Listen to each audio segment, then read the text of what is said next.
Stages of shock. The stages of shock are often categorized into three phases: pre-shock, shock, and end-organ dysfunction. Pre-shock. Pre-shock is also known as compensated shock or cryptic shock. It is the first stage of shock. Here, compensatory responses to the specific trigger of shock offset decreased organ perfusion and maintain a normal mean arterial pressure. This could include an increase in heart rate or systemic vascular resistance. As an example, an early hypovolemic pre-shock, compensatory tachycardia, and peripheral vasoconstriction may allow an otherwise healthy adult to be asymptomatic and preserve a normal or mildly elevated blood pressure despite a 10% reduction in total effective arterial blood volume. Thus, tachycardia, a modest change in systemic blood pressure, increase or decrease, or mild to moderate hyperlactatemia, may be the only clinical signs of early shock. Potentially, with timely and appropriate management, deterioration can be prevented and signs of impending deterioration can be reversed. For example, normalization of heart rate and serum lactate levels. Shock. During shock, the compensatory mechanisms become overwhelmed and the mean arterial pressure falls, and signs and symptoms of organ dysfunction appear, including symptomatic tachycardia, dyspnea, restlessness, diaphoresis, hypotension, oliguria, metabolic acidosis, and cool, clammy skin.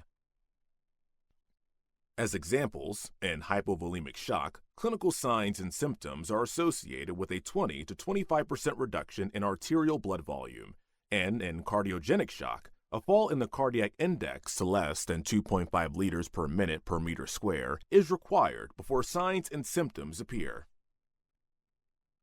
End-organ dysfunction. Progressive shock leads to irreversible organ damage, multi-organ failure, and death. During this stage, anuria and acute renal failure develop. Acidemia further depresses cardiac output, hypotension becomes severe and recalcitrant to therapy, often related to vasoplegia, hyperlactatemia often worsens, and restlessness evolves into obtundation and coma. If rapid action is not taken to reverse shock, the entire body becomes hypoxic, and metabolic acidosis becomes so severe that it's incompatible with life. The kidneys cease producing urine, electrical activity in the nervous system fades, and the patient loses consciousness. Eventually, the levels of acid overwhelm the system, and the heart ceases pumping. Death is common in this phase of shock. Diagnosis. Most patients have hypotension and/or clinical signs of tissue hypoperfusion, for example, cold, clammy, mottled skin, oliguria, less than 0.5 milliliters per kilogram per hour, altered mental status, and hyperlactatemia, more than 1.5 millimole per liter. Electrocardiogram.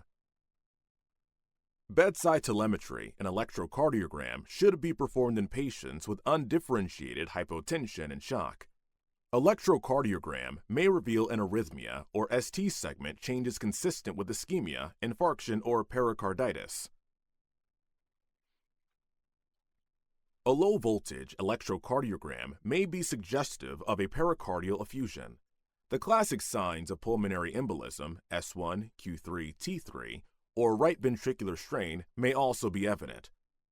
Laboratory tests should be performed early in the evaluation of patients with undifferentiated hypotension, shock, to identify the cause of shock and/or early organ failure. Take appropriate and quick history. Any history of trauma, recent illness, any history of fever, chest pain, dyspnea, abdominal pain, any history of comorbidities, medications, toxins, ingestions, recent history of hospitalization or surgery, baseline mental status. Physical examination. During a physical examination of a patient in shock, several key areas are assessed to evaluate their condition. Vital signs like pulse and blood pressure.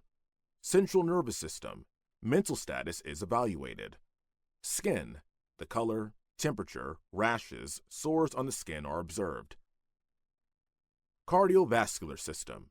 The examination includes assessing for jugular vein distension, listening to heart sounds. Respiratory.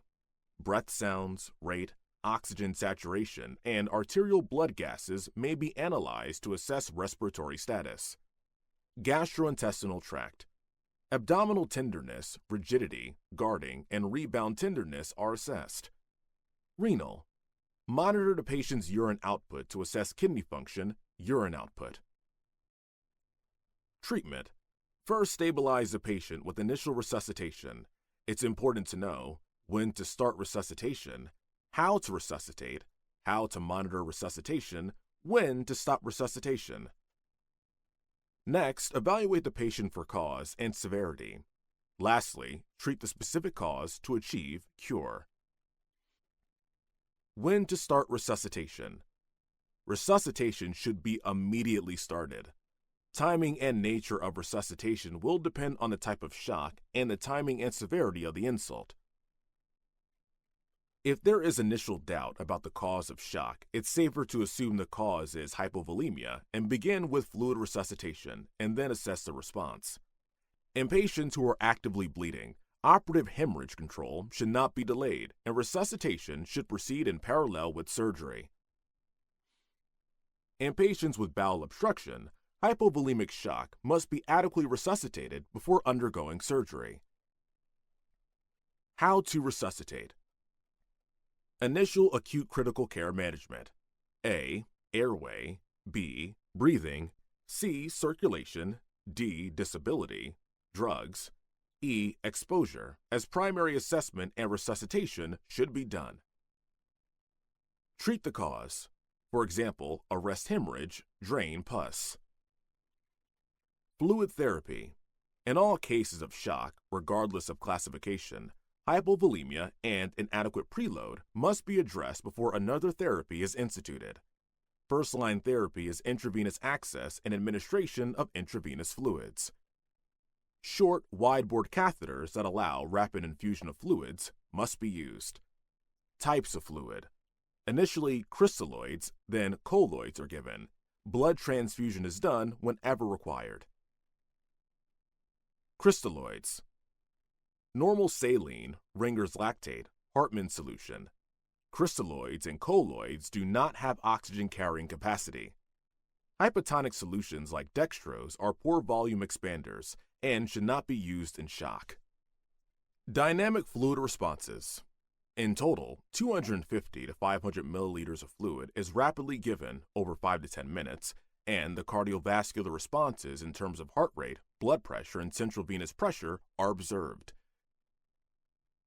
Patients are divided into 3 groups based on their response to fluids. Responders have an improvement in their cardiovascular status that is sustained.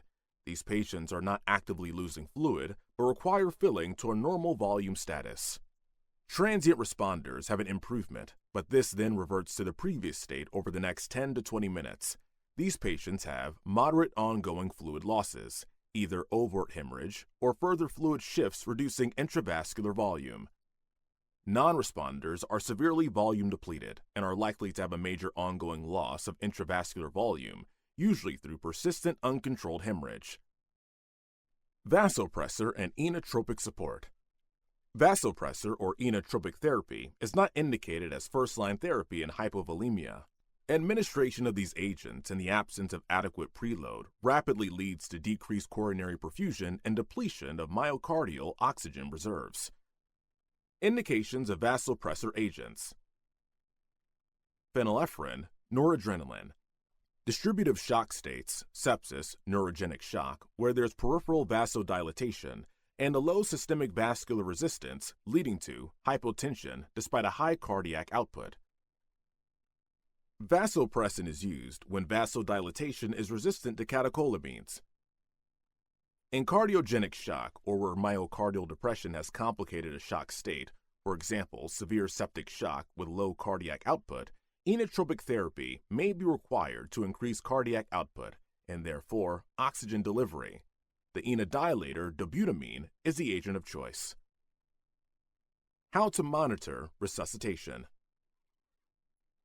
Resuscitation should be immediately started. During the evaluation of a patient in shock, certain essential assessments are considered minimum, while additional modalities may be used to gain a more comprehensive understanding of the patient's condition. Minimum assessments include electrocardiogram, pulse oximetry, blood pressure, urine output. Additional modalities include central venous pressure, invasive blood pressure, cardiac output, base deficit, and serum lactate. Continuous heart rate, electrocardiogram, oxygen saturation and pulse waveform, and non-invasive blood pressure are continuously monitored to assess their cardiovascular and respiratory status. Patients whose state of shock is not rapidly corrected with a small amount of fluid should have central venous pressure monitoring and continuous blood pressure monitoring through arterial line. Central venous pressure. Central venous pressure measurements should be assessed dynamically as response to a fluid challenge. A fluid bolus, 250 to 500 milliliters, is infused rapidly over 5 to 10 minutes. The normal central venous pressure response is a rise of 2 to 5 centimeters of water. Patients with a large, sustained rise in central venous pressure have high preload and an element of cardiac insufficiency or volume overload. Cardiac output. Cardiac output monitoring allows assessment of not only the cardiac output, but also the systemic vascular resistance.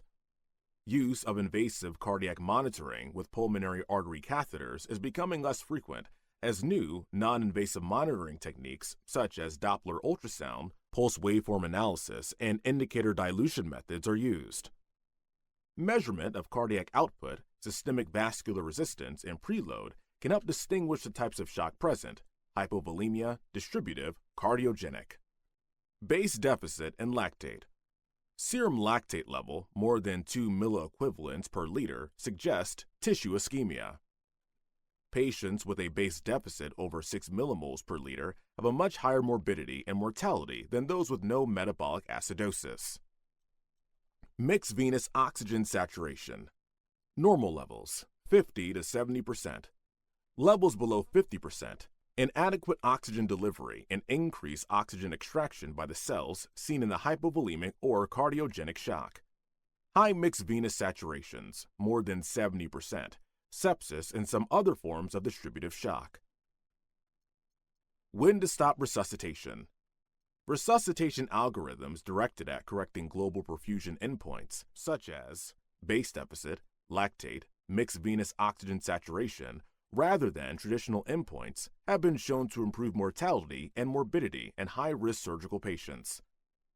Endpoints can be categorized into systemic or global measures, tissue-specific indicators, and cellular parameters.